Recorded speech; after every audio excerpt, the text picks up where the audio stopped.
कौन कहता है आसमान में सुराख हो नहीं सकता? कौन कहता है आसमान में सुराख हो नहीं सकता? एक पत्थर तो तबीयत से उछालो यारो। तो जी हाँ दोस्तों, हमारे साथ एक ऐसी शख्सियत मौजूद है, एक ऐसे स्टूडेंट, नर्सिंग स्टूडेंट मौजूद है जिन्होंने नॉर्थ सेट 6 के अंदर ऑल इंडिया रैंक 414 और all India rank EWS all India 19 rank हासिल की है। तो स्वागत करते हैं आज मनोज जी का। मनोज जी, बहुत बहुत स्वागत है आपका। तो जी हाँ दोस्तों, मनोज जी की जो कहानी रहने वाली है बहुत ही ज्यादा इंस्पिरेशनल, बहुत ही ज्यादा मोटिवेशनल रहने वाली है। ये आपको बताएंगे किस हिसाब से उन्होंने पढ़ाई की है, कितने विषम परिस्थितियों में इन्होंने पढ़ाई करके ये बहुत ही अच्छी रैंक हासिल की है। तो सबसे पहले हम जान लेते हैं मनोज जी से कि उन्होंने जो स्कूलिंग की है वो कहाँ से की है। मैंने Navdeep public senior secondary school Sawai Madhopur से 12th तक स्टडी की। उसके बाद मैं जयपुर से भगवान Mahavir cancer hospital research centre से मैंने BSc नर्सिंग ग्रेजुएशन किया है। जी, तो आपने जैसा बताया कि आपकी स्कूलिंग सवाई माधोपुर से हुई है और नवदीप पब्लिक स्कूल से, और आपकी जो कॉलेज हुआ है 4 साल का BSc नर्सिंग वो जयपुर से हुआ है। तो उसके बाद जैसे कैसे आपको पता लगा कि आपको नॉर्थ सेट की तैयारी करनी चाहिए? कि आपके जो सीनियर्स उन्होंने बताया कि नॉर्थ सेट करके एग्जाम होता है, पहले तो एम्स होता था, उसके बाद में जो नॉर्थ सेट हो गया है, नॉर्थ सेट करके एग्जाम्स होता है, ये कैसे पता लगा आपको? सर, मेरे कॉलेज में सीनियर थे काफ़ी, तो कई लोग लग रहे थे उस टाइम, सुपर सीनियर थे। तो मैंने उनको देखा कि एक हमारे अंकित बॉस है, उनकी एयर 35 आई थी एम्स ऋषिकेश में। तो उनको देख के मैं बहुत इंस्पिरेशन हुआ कि यार मेरे को भी करना चाहिए। तो मैंने 3rd ईयर 4th ईयर से मैंने NCLEX पढ़ना स्टार्ट किया। तो उस टाइम मेरे को समझ में नहीं आता था, क्योंकि हम हिंदी मीडियम से पढ़े हुए तो हमें इतना नहीं आता। तो उस टाइम में एक चैप्टर को लेके बैठा रहता था। फिर धीरे धीरे चलना स्टार्ट किया, फिर उस हिसाब से थोड़ा थोड़ा समझ में आने लगा। फिर जब तक 4th ईयर हुई तो उस टाइम मेरे को अच्छा समझ भी आया 2022 के।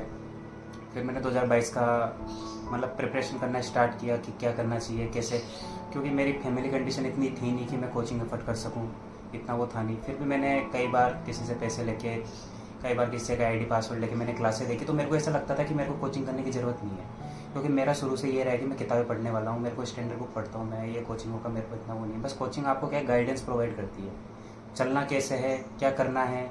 कोचिंग आपको सेल्फ इवोल्यूशन कराती है कि आप क्या हो क्या नहीं हो। क्योंकि मैं खुद ही था, मैं खुद ही अपना इवोल्यूशन कर लेता था, खुद ही अपने आप को गाइड कर लेता था।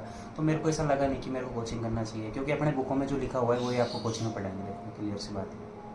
तो जैसा कि आपने बताया, आपने कोचिंग बेसिकली नहीं कहीं है कहीं से, आप बता रहे हैं जैसे कि आपने कहीं कोचिंग के नोट्स ले लिए, जैसे कि कुछ दिनों पहले आपने कोचिंग कहीं एक विशेष अच्छी कोचिंग है वहां पर जाकर इंटरव्यू भी दिया था। तो वहां पर आप शायद अपनी बात इतनी कह नहीं पाए थे, तो हमने आपको इस चैनल पर इन्वाइट किया था कि अपनी बात खुलकर आप बता सके। तो आपने वहां पर जैसे बताया था कि आपने बेसिकली कोचिंग के नोट्स लिए थे, और जैसे आप बता रहे हैं कि जैसे व्हाट्सएप पे बहुत सारे ग्रुप बने हुए हैं, जैसे जेड इंस्टीट्यूट के नोट्स थे, जिनोमिक के नोट्स थे। तो मैंने लगभग सारी नर्सिंगों के कोचिंग के नोट्स पढ़ रखे हैं, PG के नोट्स पढ़ रखे हैं। तो उस हिसाब से लेवल का नॉलेज इतना हो गया था कि मेरे को लगता नहीं था कि यार, क्योंकि कोचिंग में भी वही पढ़ाएंगे आपको। जैसे जॉन्डिस है तो जॉन्डिस वही किताबों में लिखा हुआ है, वही आपको वहाँ पढ़ा देंगे।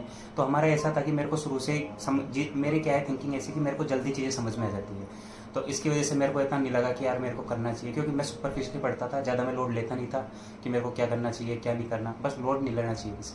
तो बेसिक जैसे आपने कहा कि आपकी फैमिली कंडीशन थी नहीं कि आप कोचिंग को अफोर्ड कर पाए, तो जैसे कि आपने बताया कि आपने प्रिपरेशन जो की थी वो चालू, जो कोचिंग के जैसे कॉलेज खत्म हुआ उसके बाद में सीनियर से डिस्कशन करके आपने सेल्फ स्टडी मतलब चालू किया था आपने। फिर उसके बाद में जब आपने नॉर्थ सेट, जैसे पिछला नॉर्थ सेट हुआ था, उसमें आपकी क्या रैंक रही थी? क्या आपने पिछले नॉर्थ सेट में ऐसा था कि प्री का रिजल्ट भी अच्छा रहा था, मेंस का पेपर भी मेरा का अच्छा ही था। मेरा क्या था कि मेरी मेन नेगेटिव थिंकिंग क्या है कि मैं क्वेश्चन देखता हूँ तो एकदम से जो पॉजिटिव वाली थी, कॉन्फिडेंस वाला लेवल आ जाता है ना, वो मेरा बढ़ जाता है, सबसे दिक्कत ही आती है। तो मेरा पिछले बार मेरे 3700-3800 की रैंक थी, पर उस टाइम अलॉट नहीं हुआ था, क्योंकि 3200-3300 तक EWS रुक गया था। तो उस टाइम में नहीं हो पाया।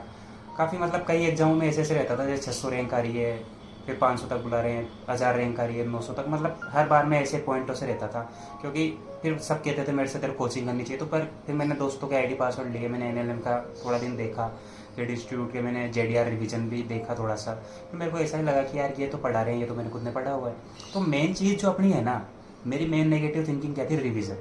आपको मेन थिंकिंग आपको रिवीजन करना है अच्छी तरीके से, कितनी बार रिवीजन लगाना है मैं आपको सब आगे बताऊंगा, कैसे कैसे क्या करना है, कैसे कैसे क्या नहीं करना, उसका हम आगे डिस्कस करेंगे। जी, तो जैसे कि आप ये हमको बताइए, जैसे कि आपका भी जो रिजल्ट निकला था उसमें आपकी जो फोटो बहुत ज्यादा जगह सर्कुलेट हो रही है, बहुत सारी कोचिंग। हाँ। तो काफी लोग कह रहे हैं कि आपने तो कोचिंग की नहीं है, तो आप कहाँ जाकर? नहीं सर, इसका मेन जो पॉजिटिव पॉइंट है, इसका मेन नेगेटिव पॉइंट है। देखो, पॉजिटिव पॉइंट तो ये है कि मैंने कहीं से लिया नहीं, और मैंने यूट्यूब से पढ़ा है। और जैसे मैंने शिवांगी नर्सिंग एकेडमी से OT ICU पढ़ा, तो सर से मेरा अच्छा कॉन्टैक्ट है तो मैंने उनको दे दिया। जेएनसी से मैंने पढ़ा, तो मेरा क्या है मतलब जितने भी कोचिंग के जो डायरेक्टर है सबसे मेरा बहुत अच्छा कॉन्टैक्ट है। तो एक वो होता है ना कि यार खुशी जब सिलेक्शन होता है कि इतनी मेहनत करने के बाद बिना कोचिंग के कैसे पढ़े बिना, तो एक वो था। फिर देखो नेगेटिव लोग बहुत होते हैं, पॉजिटिव भी होते हैं। 90% आपसे अच्छे भी होंगे, 10% आपसे चिढ़ने वाले भी होंगे। तो मैं देखो नेगेटिव लोगों पे ज़्यादा ध्यान देता नहीं हूँ, बोलने वाले बोलते रहते हैं। मैं तो ये कहता हूँ कि भाई चिढ़ना भी है ना तो आप सिलेक्शन लेके दिखाओ, ऐसे मत चिढ़ो कि आपको क्या करना है क्या नहीं करना। आप पॉजिटिव सोचो हर चीज़ को। तो बेसिकली जो आपने जिनसे पढ़ा था, जिनसे आपने कुछ सीखा था, मैंने जितने लोगों से पढ़ा है मैंने सबको दिया है, और जिनसे मैंने नहीं पढ़ा उनको मैंने बात ही नहीं की। और जिनोमिक का रहा, जिनोमिक में मैंने जाके क्यों इंटरव्यू दिया। अभी और कोचिंग वालों ने मेरे को खूब बुलाया कि सर आप आओ एक बार, आप गाइड करके जाओ, आप गाइड अच्छा करते हो। मैं क्यों नहीं गया? क्योंकि जिनोमिक की जो क्लासें आई थी ना, मैंने सारी क्लासें रटी है। एक एक क्लासें तो मेरे को मतलब ऐसी हो रही थी टिप्स पे। रात को मैं मतलब प्रीलिम्स के 4-5 दिन पहले मेरा रिवीजन में मेरा सिलेबस कंप्लीट हो गया था, तो मैं 4-5 दिन तक उसको देखता था। तो होता नहीं कि यार एक चीज़ को अगर आपको कहीं से मिल रहा है तो आपको उसको पॉजिटिव पॉइंट देना चाहिए। तो मैं जिनोमिक में इसलिए मैंने दिया, और सर ने मेरे को बोला कि एक बार आपको आना चाहिए, कैसे आपने यूट्यूब से पढ़ा। तो मैं लगभग मैं यही कहूँगा कि आपको कोचिंग करने की ज़रूरत भी नहीं है। यूट्यूब में इतना कंटेंट दे रखा है कि आप सोच भी नहीं सकते। तो जैसा कि दोस्तों आपने इन्होंने बताया कि इन्होंने सिर्फ जीनोमिक जो कोचिंग है उनको ही इन्होंने, जैसे कि इन्होंने नोट्स जब उनके लिए थे तो बेसिकली उनमें जाकर इनपुट दिया। सर की जो कहानी थी बहुत ही जब हमको इंस्पिरेशन लगी, तो हमने सर से आग्रह किया कि सर आप एक बार आकर हमारे चैनल पर जरूर आप देखिए, क्योंकि ये जो हमारा चैनल है वो किसी कोचिंग से रिलेटेड नहीं है, तो इस पे हम खुलकर बात अच्छे से कर सकते हैं। तो सर आप हमें बताइए कि आपने जो प्री जो दिया था, जैसे प्री के अंदर आपने कितने क्वेश्चन अटेम्प्ट किए थे, ये सब बताइए। सर प्री में मैंने किए थे 92 क्वेश्चन अटेम्प्ट किए थे। जब आप पेपर देके आए थे, जब आपने देखा था जो भी आंसर सर्कुलेट हो रहे थे, तो आप सर मेरा मेन थिंकिंग ये था कि जैसे यूट्यूब पे जो आंसर की बताते हैं ना, तो मैं तो उन पे यकीन करता नहीं, क्योंकि एम्स के अलग ही आंसर होते हैं। तो मैंने आज तक कभी आंसर की मिला ही नहीं। उस टाइम भी मेरे प्री में भी करीबन थे, इतना मेरे को याद नहीं है, तो 94-95 मेरा स्कोर था।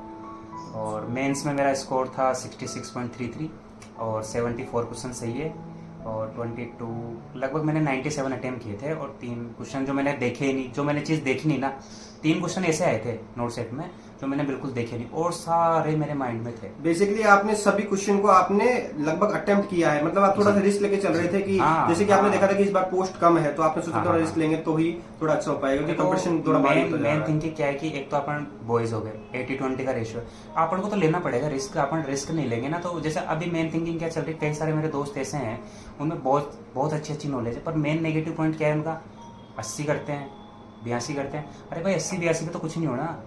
जैसे रिजल्ट जाएगा ना कंप्यूटर में, 20 क्वेश्चन तो अपने आप गलत हो जाएंगे, वहां से आप बाहर हो जाओगे। अब मैंने यही सोचा इस बार कि यार मेरे को बढ़ाना चाहिए। मैंने ये सोचा कि इस बार आर या पार ही करना है। मेन थिंकिंग ये कि अब नोट सेट में जैसे ये सिस्टम हो गया कि हर 6 महीने में ले रहा है ना, तो हर बार 1500 पोस्ट आएगी, तो आपको अटेम्प्ट तो बढ़ाने ही पड़ेंगे। देखो अगर आप लड़के हो तो, और लड़कियों के लिए आप 85 से तो कम अटेम्प्ट करने ही नहीं है, 85 से कम।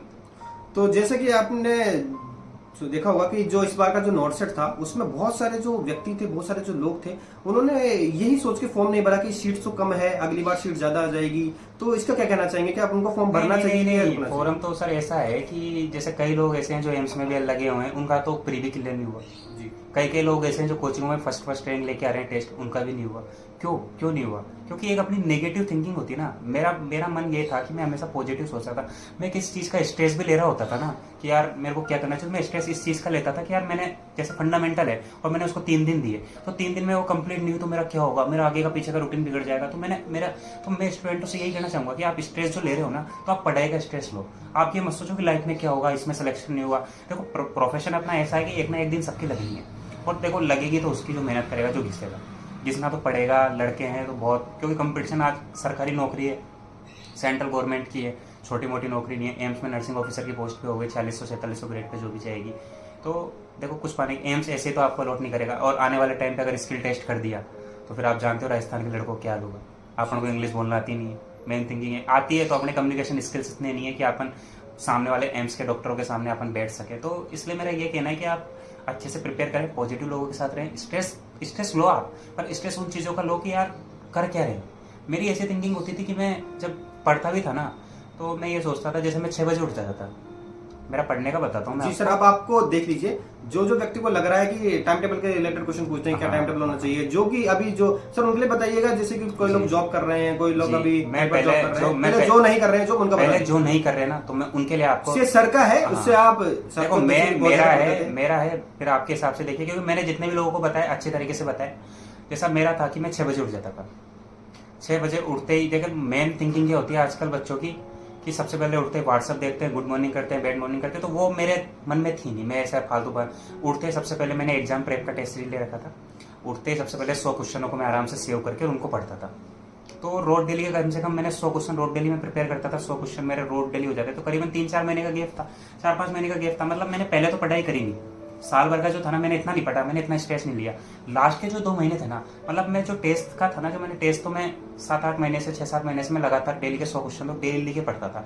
सुबह 6 बजे उठ के 7 बजे तक मेरे को 100 क्वेश्चन करने, ठीक है। उसके बाद जो ये लास्ट के 2 महीने रहे ना, मैंने एक पोस्ट डाला, तो उसमें मैंने ये बताया कि लास्ट के 2 महीने में कैसे सिलेक्शन ले। अब कई लोग बोल रहे हैं कि आप तो 2022 से लग रहे हो, तो भाई उस टाइम मैंने स्टडी नहीं की। उस टाइम मैं बिना पढ़े एग्जाम देता था, हमेशा ऐसे बातें कर। नितिन जी जानते हैं मेरे को, मैं कैसा था कैसा नहीं है, ये तो हमारे बहुत अच्छे दोस्त हैं, मेरे साथ ही पढ़े हुए हैं, मेरे यहाँ आगे रहते हैं। तो जानते हैं, तो मेरे से हमेशा कहते थे तू पढ़ता नहीं है, तेरा क्या होगा। तो लास्ट के 2 महीने मेरे को ऐसा लगा कि यार इनकी भी जॉब लगी हुई है, सबकी जॉब लगी, तो स्ट्रेस ऐसा आ गया था कि यार मेरे को करना है। तो लास्ट के 2 महीने मैंने ऐसे करा, ऐसे टाइम टेबल बिठाया कि आपको 6 बजे आप उठ जाइए, 6 से 7 आपको एक टेस्ट लगाना है, 7 बजे आपको चाय वाय पीनी है, जो भी करना है 7, तो मतलब 8 बजे आपको 7-8 बजे आपको लाइब्रेरी पहुंच जाना है, ठीक है। अब 8 बजे जाके आपको क्या करना है, मेन थिंकिंग आज के स्टूडेंटों की ये रह रही है कि आप सॉन्डर्स नहीं पढ़ रहे, समझ रहे हैं। सॉन्डर्स आपको पढ़ना बहुत जरूरी है। मैंने सॉन्डर्स को इस तरीके से पढ़ा है कि अगर आप मेरे से पूछोगे भी सही ना कि पेज नंबर 798 498 क्या लिखा हुआ है, डिब्बों के अंदर ब्रैकेटों में क्या लिखा हो, तो मेरे को आज भी याद है वो चीजें। अब तो फिर मेरे माइंड से भी मैंने 25 मतलब इस महीने मैंने कुछ नहीं पढ़ा जब से रिजल्ट आया।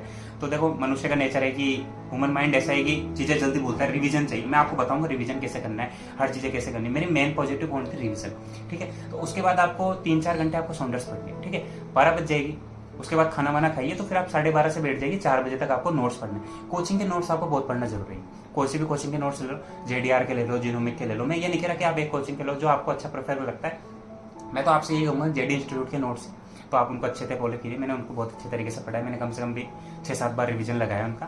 मैं आपको बताऊंगा रिवीजन कैसे लगाते हैं, कैसे पढ़ते हैं, कैसे रिवीजन करना है, वो सारे डिस्कस करेंगे, ठीक है। तो 4-5 बज जाती है। अब फिर उसके बाद आता है कि सर हम तो क्वेश्चन प्रैक्टिस कर रहे हैं। मेरा सिलेक्शन नहीं होने का मेन रीजन क्या था बताऊं आपको। मेरा मेन रीजन ये था कि 2022 से जब पास आउट होना, तो मैंने क्वेश्चन लगाना स्टार्ट किया, नोट मैंने थ्योरी नहीं पढ़ी, क्योंकि मेन थिंकिंग ये थी कि फिर मेरे मन में आया कि जब तक अपन ए फॉर एप्पल बनाना नहीं सीखेंगे, समझ रहे सर आप। जी सर, जी। जब तक अपन ए फॉर एप्पल बनाना नहीं सीखेंगे तो किताब कैसे पढ़ना आएगी भाई। जी सर, यही तो मैं एक मिनट रोकना चाहूंगा आपको। आजकल के जो स्टूडेंट्स है, जैसे BSc नर्सिंग कंप्लीट हो जाती है, वो सीधे चाहते हैं कि हमारी 6 महीने में नौकरी लग जाए। वो बेसिक से क्लियर नहीं करते हैं चीजों को, बेसिक से पढ़ना पड़ता है, बेसिक से क्लियर नहीं करते हैं। तो कभी होती है जल्दी सर 6 महीने की नौकरी कैसे लगे। मनोज जी को इतना टाइम हो गया, इतना काम पढ़ते पढ़ते। हाँ, मेरे को 1.5 साल हो गए पढ़ते पढ़ते। तो फिर मैंने ये सोचा कि यार मेरे साथ हो क्या रहा है ये।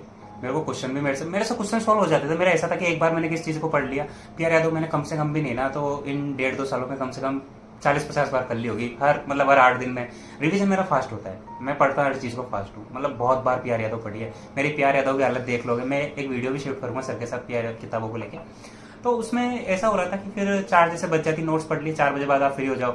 लड़कों को जैसे जो भी करना है, जो आपके शौक है, जो आप कर सकते हो, चाय पीना जो भी जैसे भी है। उसके बाद 5 बजे से 7 बजे तक आपको क्या करना है, क्वेश्चन लगाने, मात्र 2 घंटे, ठीक है। 2 घंटे से 2.5 घंटे भी नहीं होने चाहिए। एक बुक कर लो, PR यादव कर लो। देखो मैं तो PR यादव की तो मैं आपको सजेस्ट नहीं करूंगा, क्योंकि उसके अंदर कई क्वेश्चन गलत भी दे रखे हैं, कई क्वेश्चन। तो एक टर्निंग पॉइंट नाम से एक बुक आ रही है अभी मार्केट में, अगर आपने सर नाम सुना हो तो टर्निंग पॉइंट आई है ना। तो उसमें इतने प्यारे तरीके से हर क्वेश्चन को सोल्व किया गया है, हर तरीके से सोल्व किया गया है, हर कैसे क्या करना है। तो उस टाइम आपके 7 बज जा रही है। 7 बजे के बाद क्या करना है, आपको घर जाना है, खाना वाना पीना है। फिर उसके बाद जो भी करना है, फिर 9 बजे से 10 बजे तक आपको सेल्फ इवैल्यूएशन करना है। मेन चीज आपका सेल्फ इवैल्यूएशन ये होना चाहिए कि आज मैंने दिन भर में क्या करा, ठीक है। मेन चीज आपको 3 चीजें याद रखनी है, रिवीजन, पेशेंस, सेल्फ इवैल्यूएशन। 3 चीजें जिस दिन लाइफ में आ गई ना, उस दिन आपके सिलेक्शन के चांस यहाँ है ना, तो यहाँ हो जाएंगे। समझ रहे हैं इस चीज को। तो फिर 10 बज जा रही है ना, तो उसके बाद फिर आपको ये मान के चलो 10 से 11 कोई क्लास देख लेनी, फिर आपको 10 बजे सो जाना है। अब आप सोच रहे हो सर आप तो 10 बजे सुला रहे हो, अब मेरी बात सुनो, आप क्या करते हो। 10 बजे सो के मैं क्या करता था, 10 बजे सो जाता था, 11 बजे सो जाता था ज्यादातर, है ना। 11 बजे सो के फिर मैं 2 बजे का अलार्म सेट करता था। रात को 2 बजे। अच्छा, रात को 2 बजे हाँ, आप वापस से जगते थे? रात को 2 बजे से, इन 2 महीने में मैंने रात को 2 बजे से 7 बजे तक, जो 6 बजे तक जो पढ़ाई करी है ना, मतलब ये था कि मैं जगता भी नहीं था ना। तो एक हमारे मेरे, मतलब मैं जिनको फॉलो करता हूँ, अक्षर जैन IAS है, 2021 के हैं। तो उनकी, मतलब मेरा जो शुरू से मेरा शुरू से, मैं आपको बताऊंगा मेरा क्या था क्या। तो मतलब मैं उनको फॉलो करता हूँ, वो एक ही बात कहते हैं कि अगर आपको पढ़ाई आ रही ना, तो आप अपने आप के चाटे दे के उठाओ, चाटे दे के उठाओ कि यार क्या कर रहा है ये, क्योंकि कंपटीशन इतना आ गया। और अपन देखो, EWS जनरल कोई सी भी कैटेगरी आजकल है, अभी ESIC का देख लो आप, कितने फोरम आए, 3 लाख फोरम आए। देखो मैं तो आपको कड़वी बात कहता हूँ, लेकिन बात जो होती है ना मेरी सच होती है सर, क्योंकि लिस्टों में नाम भी नहीं पाएगा फिर। तो इस तरीके से 2 बजे से आपको पढ़ना है। उस टाइम आपको नोट्स देख लें, सॉन्डर देख लें, लेकिन रात की पढ़ाई आपको पढ़नी है। ऐसे नहीं हमने 2 बजे तक पढ़ लिया, भाई नहीं होगा, क्योंकि स्ट्रेस रात के 12 बजने के बाद एक ऐसी नींद की झपकी आती है, तो उस टाइम आपको नींद आएगी, 100% श्योर आपको नींद आएगी। ये सर समझ सकते हैं, सर ने काफी पढ़ाई की है। सर ने कॉलेज के टाइम पे सर हमारे टॉपर रहे हैं, 79%, हमारे तो 68-69 ही थी। तो सर, तो मैं तो ये सोचता था सर इतना पढ़ते हैं, तो वो वाली चीज है। तो सर, जैसे कि आपने बताया कि रात में पढ़ना बहुत ज्यादा जरूरी है। मनोज जी बहुत ही ज्यादा मेहनती इंसान है, बहुत ही मेहनत उन्होंने की है, हमने अपने सामने देखा है मेहनत करते हुए। तो सर, अब जैसे कि बहुत सारे व्यक्ति, जैसे बहुत सारे लोग हैं, जैसे कि test series, sir test series का क्या रोल होता है? टेस्ट सीरीज कौन सी खरीदनी चाहिए? मेन चीज मैं ये टेस्ट सीरीज का ये कहना चाहूंगा, देखो टेस्ट सीरीज का ऐसा है कि लोगों ने हवा बना रखी, ठीक है। मेरी टेस्ट सीरीज वालों से भी बात है, सबसे टेस्ट सीरीज का एक ऐसा है कि हवा है। सब कहते हैं टेस्ट सीरीज से आते हैं, एग्जाम के अगले दिन आते हैं 100 क्वेश्चन मेरे में से, 90 क्वेश्चन मेरे में।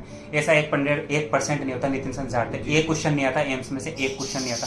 मैंने यूट्यूब से पूरा पढ़ा, यूट्यूब से पेपर नहीं आया, पर जो कंटेंट, जो उनको ना जो थ्योरी थी ना, तो वो चीजें आई वहां से। टेस्ट सीरीज का ऐसा है कि अगर आपको लगे कि यार मेरे को लेना चाहिए तो लेना चाहिए, नहीं तो टेस्ट सीरीज का तो मैं प्रेफर करूंगा नहीं। मैंने तो ली थी, क्योंकि मेरे को ऐसा लगता था कि यार डेली के 100 क्वेश्चन पढ़ा हो जाएंगे। जैसे मैंने एग्जाम प्रेप का लिया था और एक JDR का लिया था, तो 200 क्वेश्चन में वहां से कर लेता था। डेली के 200 क्वेश्चन हो जाते थे, तो महीने के 6000 क्वेश्चन हो जाते हैं। तो इस तरीके से 4-5 महीने में करीबन 10-12 क्वेश्चन हो गए। नर्सिंग में 10-12 क्वेश्चन, 10-12 हजार क्वेश्चन ही हो गए। तो सर ये बताइए कि टेस्ट सीरीज रोज देना सही रहता है या फिर आप किस प्रकार? देखिए सर, मैं टेस्ट का ऐसा था कि जैसे मैं तो टेस्ट देता नहीं था। देखो मेन सब कहते हैं कि प्रैक्टिस हो जाएगा, टाइम मैनेजमेंट। भैया जब वो कंप्यूटर चलता है ना, जब पता भी नहीं चलता कैसे चलता है, कोई मैनेजमेंट नहीं होता, मेरी बात मानो, कुछ नहीं होता। मैं तो ये करता था, टेस्ट लेता था, सेव करता था, और सारे आंसर खुल जाते थे, सारों को पढ़ के आराम से बैठ के हाँ भाई हो गया आज। तो मैं ये नहीं करता था। कई बार मैंने टेस्ट दिए, कई बार मेरे 300, मैं ये सोचता था यार इसमें तो नहीं है, इसमें क्यों टाइम वेस्ट। 1.5 घंटा टेस्ट दो, फिर 1.5 घंटा उसका रिवॉल्यूशन करो, 3 घंटे तुम्हारा बर्बाद हो गए, फिर क्या करोगे। और कई कोचिंग वाले ऐसे हो रहे हैं कि तीन टेस्ट एक दिन में करा रहे हैं, तो माइंड का बच्चा का तो स्ट्रेस में जाएगा, इसलिए आप समझ सकते हो इस चीज को। तो स्टूडेंट कैसे पढ़ेगा? तो 3 टेस्ट का मतलब 6 घंटे, तो उसमें होगा 7 घंटे हो जा रहे हैं। बेसिकली आपको रिवीजन का टाइम नहीं मिल पाएगा, खुद नहीं कर पाओगे। टेस्ट सीरीज लगाते रहेंगे, टेस्ट सीरीज अगर आप लगाते रहोगे सुबह से शाम तक, टेस्ट सीरीज करते रहोगे, तो एग्जाम, मैं तो ये कहूंगा कि जब आपका एग्जाम टाइम रहे ना, उसके 15 दिन पहले टेस्ट सीरीज लगाने छोड़ दो। चलो ठीक है सर, अभी और जानते हैं। तो सर अब हमको ये बताइए, जैसे कि आपका जब रिजल्ट निकला, हाँ, तो क्या आपने रिजल्ट चेक किया या अपने दोस्तों ने चेक किया, या फिर आपको ये पता था कि आपको पता था कि सिलेक्शन की आपका हो जाएगा, आप पता था कि इतनी अच्छी रिजल्ट के पीछे भी बहुत बड़ी कहानी है सर। रिजल्ट का ऐसा था कि मेरे रोल नंबर थे, तो मैंने क्या हुआ कि रोल नंबर जब रिजल्ट आया ना, तो मैंने रोल नंबर क्या है 20 में 0 लगा दिया, ठीक है। तो मेरा नंबर नहीं पाया और मेरा दिमाग खराब हो गया यार, 7000 बच्चों में भी नहीं आ रहे। फिर मेरा एक दोस्त है अंकित नाम का, अंकित कुमार नाम है, प्रिपरेशन कर रहा है, बहुत अच्छा स्टूडेंट है, बहुत मेहनती है। तो उसने मेरे को फिर बोला कि यार तेरा सिलेक्शन तो हो गया है। मैंने कहा देख यार भाई मजाक मत कर कि तेरे 414 रैंक आई। मैंने कहा ऐसा मजाक मत कर, देख अब मेरा बहुत दिमाग है कि देख। फिर मेरे को जब लगा ना कि यार ये कैसे हो सकता है 414 रैंक, फिर मैंने सोचा कि यार मेहनत करी। तो मतलब ऐसा था कि यार कई लोग होते हैं कि जब रिजल्ट आता है तो ऐसा लगता है कि इमोशनल, तो मेरा ऐसा नहीं था। क्योंकि मेरा ऐसा था कि यार अपन ने पढ़ा है तो रिजल्ट तो मिलना ही है। तो बेसिकली आपने जितनी तैयारी करती है, आपका बहुत पहले सिलेक्शन हो जाना चाहिए, इससे आपकी तैयारी नहीं सर, मेरा सिलेक्शन तो उस टाइम हो जाता। मेन दिक्कत ये थी कि मेरा जो रिवीजन का था, और जो आजकल की जो जनरेशन है बात करने में, जैसे इधर उधर दोस्तों के साथ घूमने में, तो उस चीज में मेरा क्या डिस्ट्रैक्शन अट्रैक्शन जो होता है ना, वो बहुत ज्यादा बढ़ जाता। तो मैंने इन चीजों को 6-7 महीने के लिए मैंने इन चीजों को छोड़ा। तो उसके बाद फिर उन चीजों से मेरी हैबिट बढ़ी कि यार आपको क्या करना चाहिए। आपको देखो गोल को सेट करना पड़ेगा। जब तक आप गोल से, मेरा एक ही मोटो था। कई बार ऐसा होता था कि सर जैसे CHO का एग्जाम रहता है ना, जैसे हरियाणा CHO का था, बिहार CHO का था, तो वहां भी मैं ऐसे रह जाता था। एक बार बिहार CHO में तो सर ऐसा हुआ कि 0.5 या 0.10 नंबर जी, से रहा। जी, तो जी। मतलब किस्मत ऐसी, जब मैं ऐसा सोचता था कि यार अपना सीएसओ भी मैंने मेरा बिहार सीएसओ का दिया था, अभी जो पिछली वाली लिस्ट थी, तो वहां भी मेरा मैंने क्या, अरे हो क्या रहा है ये? फिर मतलब फिर एक ऐसा मन में आता था कि यार अपने लिए एमसी बनाए। तो जी। मेरा हमेशा जब भी मेरे मोबाइल की सिम भी है ना, तो उसका नाम भी मैंने एम्स रख रखा। मतलब इतना मोटिवेशन था एम्स के लिए। तो बहुत ही अच्छा लगा ये सुनकर कि सर ने बहुत एग्जाम देते हुए भी थोड़े थोड़े नंबर से रह जाते थे, सब कुछ करते थे। तो आप बेसिकली करते लाइब्रेरी, आपका सुनने में आया था बहुत लोगों की लाइब्रेरी के ताले भी आप खुद ही बंद किया करते थे, लाइब्रेरी को भी आप खुद ही बंद किया हाँ करते सर, थे। ऐसा था। जैसे करीबन मैं इतना कहना चाहूँगा कि लास्ट में 3-4 महीने मैंने लाइब्रेरी ज्वाइन करी, और 3-4 महीने में घर पे रहता था, क्योंकि फैमिली कंडीशन इतनी, मेरी फैमिली कंडीशन थोड़ी डाउन है। तो मैं, देखो मेरा ऐसा था कि मैं परिवार वालों से इतना एफर्ट नहीं डालता कि यार मेरे को पैसे दो इसे। जी। मेरा शुरू से ऐसा ही था, मैं अपने दम पे करता था सब कुछ।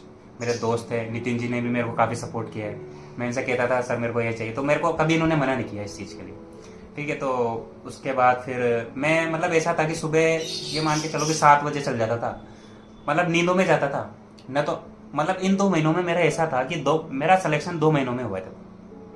इन 2 महीनों में मेरे को ऐसा था कि न तो मेरे को नहाने का शौक, ना मेरे को कपड़े पहने, मेरे को ये पता नहीं था मैंने कौन से कपड़े, मतलब मैं ऐसा हो गया था, दाढ़ी है बड़ी बड़ी, मतलब ऐसा पागल जैसा हो गया था। मोहल्ले वाले ये सर, बोलते थे, दाढ़ी अभी देख रहे हैं, अभी भी देख रहे हो आप, बहुत ये बड़ी एग्जाम, होती है करती ये थी, तो अभी तो फिर भी सही कटा नहीं इसको। तो अब क्या ना, आदत पड़ी हुई तो उस चीज को धीरे धीरे। तो फिर मैं सुबह चल जाता था, दिन भर पढ़ता था, वहीं सो जाता था। रात में भी ऐसा होता था कि कई बार तो मैंने रात की लाइब्रेरी ज्वाइन करी। रात में भी मैं ना पूरी रात भर लाइब्रेरी में रहता था। रात भर मेरी आंटी जी है, उन्होंने मेरे को पूरी लाइब्रेरी में सपोर्ट किया।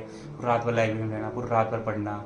तो मतलब ऐसा था कि जब सेल्फ मोटिवेशन आता है ना, तो आप 24 घंटे भी आपके कम पड़ जाएंगे, 12 घंटे या 10 घंटे।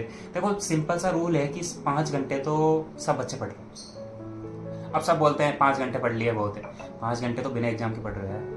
एग्जाम के टाइम कम से कम भी ना 12 घंटे, और जब एग्जाम की नियर बाई रहे ना, कम से कम भी 15-16 घंटे तो आप निकालो से। क्योंकि मैंने तो खुद निकाला है। देखो मैं तो दिन भर ही पढ़ने वाला, मेरा तो दिन भर मेरे हाथ में कॉपी रहती थी, दिन भर मेरे हाथ में मोबाइल रहता था।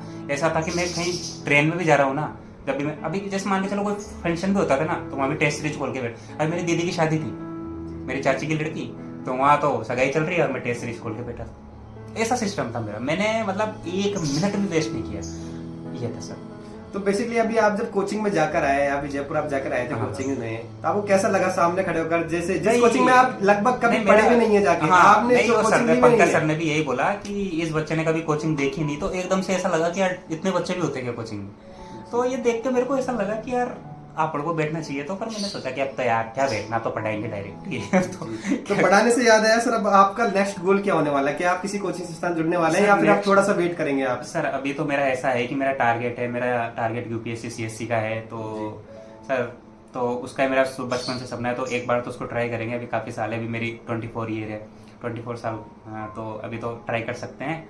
और बाकी कोचिंग का है तो कई कोचिंगों से मैं जुड़ा भी हूँ, और आगे भी देखते हैं क्या होता है। बेसिकली आप नर्सिंग से तो दूर नहीं जाएंगे ना, कि आप नहीं, नर्सिंग से दूर हो जाएंगे? ऐसा नहीं है।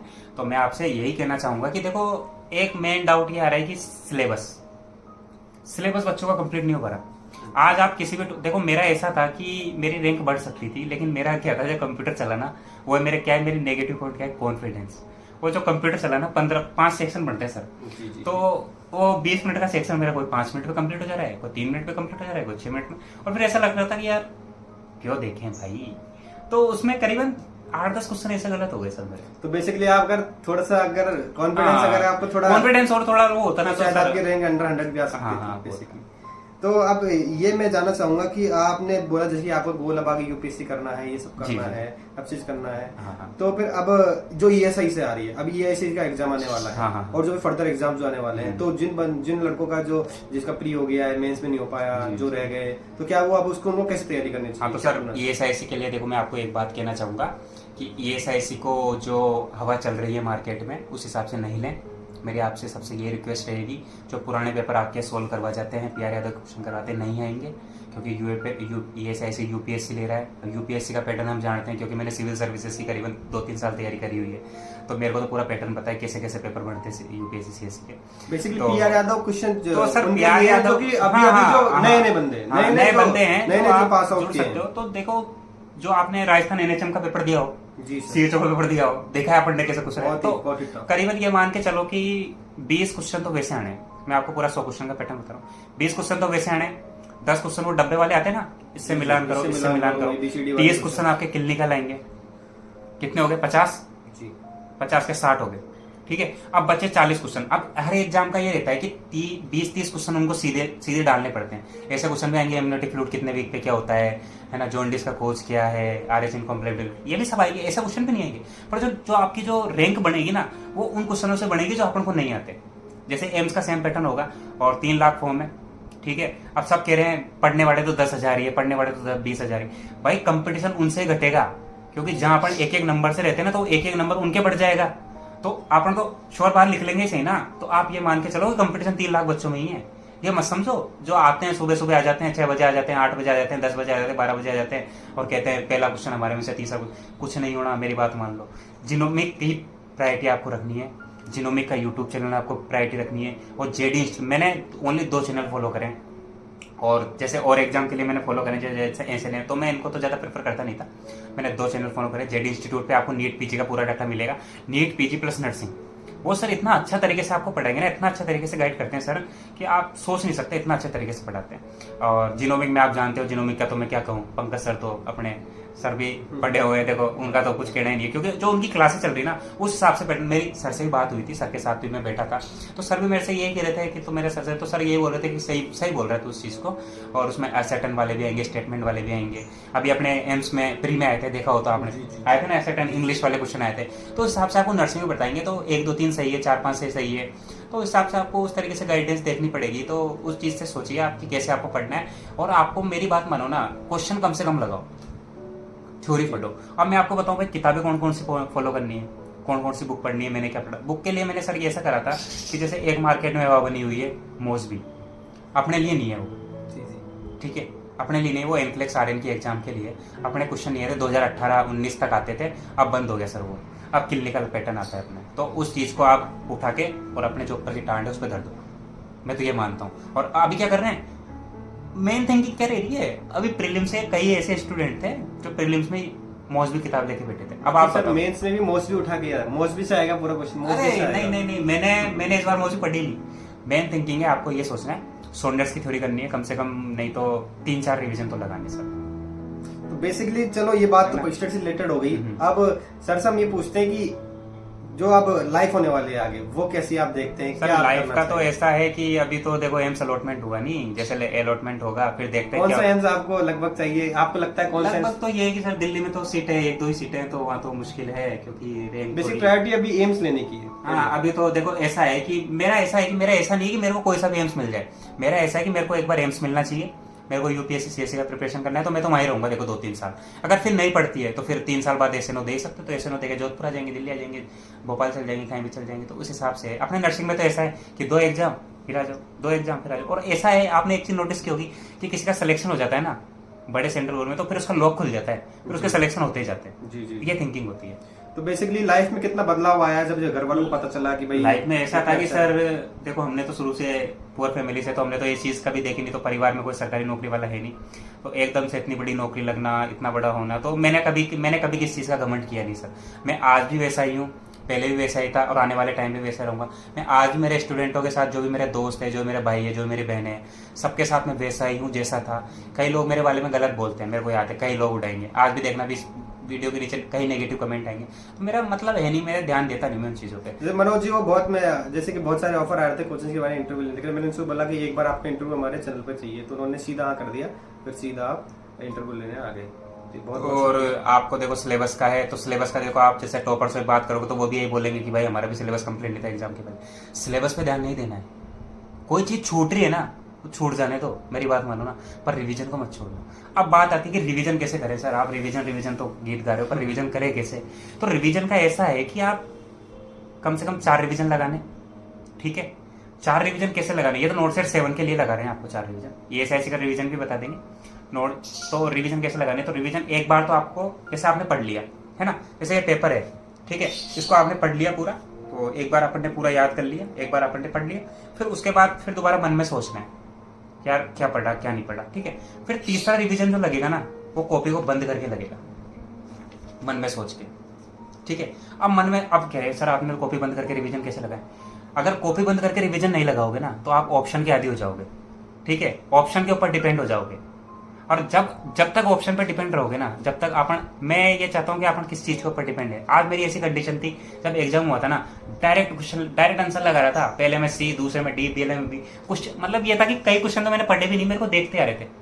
एक क्वेश्चन तो आया था अपने ओमेगा की किताब से, एक ओमेगा किताब का हुआ अपने, वो था एम्स वाले। तो देखो एम्स वाले यूट्यूब भी देखते हैं, एम्स वाले। तो मेरा तो ये था क्लिनिकल आपको अच्छे तरीके से आ गया ना। मैंने हर चीजें पढ़ी है ना, जैसे कोई भी डिजीज, जैसे साइकेट्री है, साइकेट्री में 90-95% ऐसी चीजें हैं जो आपके अंदर, खुद के अंदर है। ये चीज सोच सकते हो, मेनिया है, डिप्रेशन है, पीटीएसडी है, सब फोबिया है, सब कुछ है। तो मैंने साइकेट्री को अपने ऊपर लेके पढ़ा कि यार मेरे साथ क्या हो रहा है, मैंने उस तरीके से मेरा इलाज कर लिया। मैं तो मतलब मैं ऐसे आराम से पढ़ता था। मैंने कभी किसी चीज़ का स्ट्रेस लिया नहीं, मैंने कभी किसी चीज़ का बहुत कुछ लिया नहीं। मैंने कभी भी नहीं सोचा लाइफ में क्या होगा, कभी भी मैंने ये नहीं सोचा कि मेरी ज़िंदगी कैसी होगी। हमेशा स्ट्रेस इस चीज़ का लिया कि 3 दिन सब्जेक्ट क्लियर करनी है तो 3 दिन में करनी है, शायद फिर मेरे को सब कुछ खाना भी छोड़ना पड़ जाए। मम्मी भी मेरी दुखी हो जाती थी कि बेटा अब तो रोटी खा। कई लोगों को मतलब ये था कि मैं कभी किसी को बताया नहीं कि मैंने इतना पढ़ा है।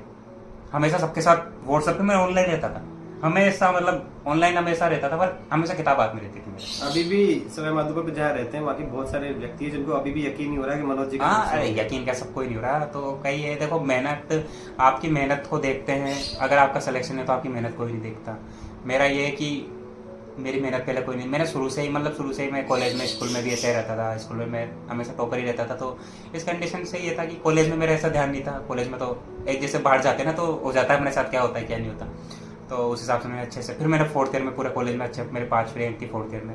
तो उस हिसाब से मैं पढ़ता रहा तो आगे आराम से आज इस पोजीशन पे हूँ। तो मैं तो आपसे यही कहूँगा, बहुत अच्छे तरीके से पढ़ना है, किसी चीज़ का नहीं लोड लेना है, ठीक है। और सधर्म के लिए, अपने लिए पढ़ना है, परिवार के लिए पढ़ना है, समाज के लिए पढ़ना है, किसी चीज़ का लोड नहीं लेना। और ये मान के चलो कि अपने 6 महीने की मेहनत है ना, अपने आने वाले जो समय ना, उसको इस तरीके से आपको वो बताएगी कि आज मेरे को देख लो कि मैं कैसा था। नितिन जी जानते हैं कैसा था। नितिन जी भी कई बार मेरे से ऐसा कहते थे, यार तू क्या कर रहा है यार, दिन भर पढ़ता है। मैं कहता था भाई पढ़ता कहूँ, कॉपी लेके ऐसे बैठा रहता हूँ, मन लगता है तो पढ़ लेता हूँ। पर लास्ट के 2 महीने में ऐसा हो गया था कि अब तो मेरे को पढ़ना ही पड़ेगा। तो इन दोनों में बहुत अच्छे तरीके से मेहनत करिए। तो ऑप्शन नहीं होता तो आपको सब कुछ करना पड़ेगा, क्योंकि फैमिली का बैकग्राउंड नहीं है, क्योंकि पापा का भी इतना रोजगार नहीं था, वो मतलब फैमिली कंडीशन इतनी है। मैं चाहूँगा एक होती है गति और एक होती है दिशा। चलते जा रहे हैं, दिशा कोई प्रोवाइड ही नहीं कर रहा, गाइडेंस कोई दे ही नहीं रहा। तो गति में ऐसा अपने साथ मेरे स्टूडेंट को क्या प्रॉब्लम आ रही है अभी, पढ़ते जा रहे हैं, बहुत पढ़ रहे हैं, बहुत मेहनत कर रहे हैं स्टूडेंट, बहुत मेहनत कर रहे हैं, बहुत पढ़ रहे हैं, पर एक गाइडेंस होता है ना, वो आपके लिए बहुत मैटर करता है कि आपको क्या पढ़ना है। तो मेरा ऐसा ही था कि मैंने कभी किसी से गाइडेंस नहीं लिया। पहली थिंकिंग मेरी ये थी, खुद ही गाइड करता था। क्योंकि शुरू से जैसे मैंने 2-3 साल यूपीएससी का प्रिपरेशन किया ना, तो उस टाइम मेरे अंदर, देखो आप यूपीएससी की तैयारी करोगे ना, तो उस टाइम आपके अंदर माइंड में ऐसी थिंकिंग हो जाएगी कि आप उस चीज़ को अपने आप ही गाइडेंस बन जाओगे अपने आप ही। तो उस टाइम मेरे को गाइडेंस नहीं लेने की ज़रूरत पड़ी। मैंने खुद गाइड किया अपने आप को, खुद ही पढ़ा, खुद ही सब कुछ मेहनत करी। और किसी चीज़ के लिए किसी चीज़ का लोड नहीं लेना है। मेरा कॉन्टैक्ट है, इसे सर से मेरा कॉन्टैक्ट ले सकते हो आप, किसी भी टाइम मेरे को बता सकते हो। बस लोड नहीं लेना है, स्ट्रेस नहीं लेना है, नेगेटिव लोगों से दूर रहना है, पॉजिटिव सोचना है। 2 महीने सब कुछ बंद कर देता है। जिसकी गर्लफ्रेंड है, जिसके बॉयफ्रेंड है, जो भी रिलेशनशिप में है, अपने 2 महीने छोड़ दो। मैंने भी कई बार कई चीज़ें छोड़ी है, कई चीज़ें मैंने करी भी है। मतलब ये था कि हर चीज़ आपको छोड़नी है। अपने 2 महीने के दुख जिंदगी भर के सुख बढ़ जाएंगे। मेरी बात मानो और अच्छे तरीके से प्रिपेयर करो। ये एसआईसी के लिए बहुत अच्छी अपॉर्चुनिटी है। अच्छे से पढ़ना है, अच्छे से प्रिपेयर करना है, नोट्सों को पढ़ना है, थ्योरी के रिवीजन लगाने, 3-4 बार कम से कम रिवीजन होना चाहिए। कम से कम भी नहीं तो अभी 30 दिन है तो कम से कम 2 रिवीजन तो आपको लगाने पड़े। और आप पढ़ा भी हुआ है यार, 2-3 रिवीजन तो पहले हो गए होंगे, तो 2 रिवीजन और कम से कम लगाइए। और अच्छे से रात को 2 बजे उठ के पढ़िए। 2 बजे तो आपको उठ के पढ़ना ही पड़ेगा। देखो जो पढ़ रहे हैं ना, वो तो सब पढ़ते ही हैं, लेकिन किसी चीज़ से आगे, आज नितिन जी पढ़ रहे हैं, अब नितिन जी दिन भर पढ़ते हैं, अब नितिन जी पूरे दिन भर पढ़ते हैं, मैं भी पूरे दिन भर। अब मेरे को इनसे आगे निकलना है। अब मैं क्या करूँगा, चुपके से रात को उठूंगा और 2 बजे से पढ़ने बैठ जाऊँगा, तो मैं इनसे आगे लिख लूँगा कि नहीं लिख लूँगा। नहीं तो ये मेरे से टॉपर है, हर एग्जाम में इनके नंबर ज़्यादा आते हैं। इस बार पीछे रह गए, इस बार 3000 तक की रैंक आई है। वैसे भी इनकी अच्छी जॉब है, बहुत अच्छी पोस्ट पे है, तो ठीक है। बेसिकली देखो, आपको अगर कोई मैसेज करना है, कोई सवाल पूछना है तो कमेंट के अंदर आप रिप्लाई कर सकते हैं, ठीक है। और हमारे व्हाट्सएप ग्रुप से जुड़ जाइए, मनोज सर वहां पर एडमिन भी है, वो भी आपको जानकारी दे देंगे।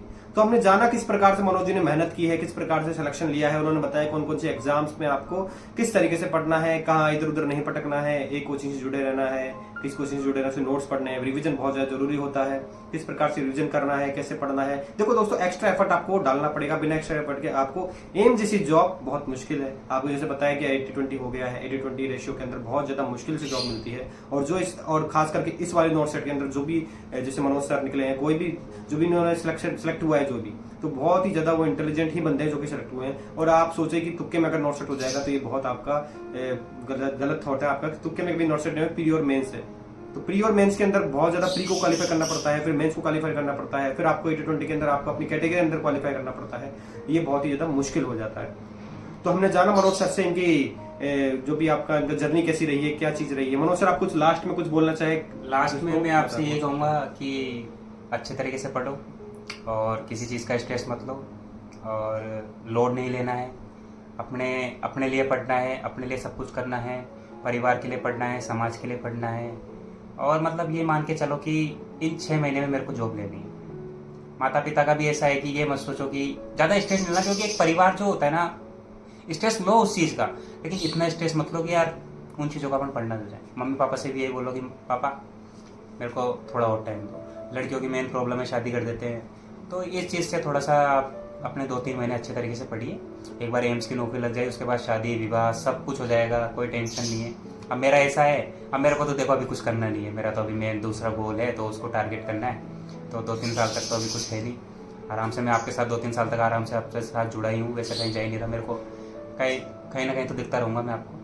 बिल्कुल दिखते रहेंगे, हमारे चैनल पे भी दिखते रहेंगे मनोज सर। और बेसिकली सवाई माधोपुर के अंदर जब से मनोज सर की रैंक आई है, तब से जो नर्सिंग स्टूडेंट है उनमें थोड़ा हो गया है। जो नर्सिंग स्टूडेंट है जो मनोज सर से जुड़े हुए थे, जो जिनके वो लेते थे सिलेक्शन के बाद में, तो बहुत ज्यादा अपने जो आसपास का एरिया है उसको भी थोड़ा प्रोत्साहित कीजिए। नर्सिंग से रिलेटेड जो भी नर्सिंग के रिलेटेड बहुत सारे कम लोग हैं, जैसे कि टीचर्स भर्ती होगी, सब भर्ती होगी, इसमें बहुत ज्यादा कंपटीशन है। नर्सिंग से पता नहीं, नर्सिंग में क्या है ना सर, फिक्स सिलेबस है, क्वेश्चन वहां से आना है। पीडिया की मैं तो ये कहता हूँ कि अगर आप नर्सिंग को ढंग से पढ़ने बैठो ना, 1 महीने में 25 दिन ज्यादा आपको ग्रंथ नहीं पढ़ना है, बेसिकली जो आता है वही पढ़ना है। 10 दिन की MSN है जी, ठीक है, 3 दिन की पीडियाट्रिक है, 3 दिन की साइकेट्री है, 3 दिन की कम्युनिटी है, 4 दिन की फंडामेंटल है, 1 दिन की माइक्रो है, 2 दिन की न्यूट्रिशन है। ये सर बता रहे हैं उसके पीछे मेहनत है, मेहनत है भाई, ऐसा नहीं कि 1 दिन में पूरा सब कुछ हो जाता है। रिसर्च मैनेजमेंट आपकी 2 दिन की है, बस हो गया, क्या बचा? ओबीजी भी आपकी करीबन 2-3 दिन की है, करीबन 3-4 दिन की है बस। तो बेसिकली हमने जाना आज इंटरव्यू सर का। बहुत बहुत शुक्रिया आने के लिए, बहुत ही ज्यादा शुक्रिया हमसे जुड़ने के लिए। हमारे चैनल को लाइक कीजिएगा, सब्सक्राइब कीजिए और वीडियो जितना ज्यादा हो सके उतना ज्यादा आप अपने दोस्तों से शेयर कीजिए, जिनका सिलेक्शन नहीं हो पा रहा है, जो रह जाते हैं कुछ नंबर से, जो तैयारी करने वाले हैं या अभी नर्सिंग के अंदर पढ़ रहे हैं, उनको किस प्रकार से आगे तैयारी करनी है उसके बारे में आप उनको बताइएगा। तो बहुत बहुत शुक्रिया आप हमारे साथ जुड़ने का। तो दोस्तों ऐसी वीडियो में जुड़ते रहिए, वीडियो को लाइक कीजिए, चैनल को सब्सक्राइब कीजिए। जय हिंद, जय भारत।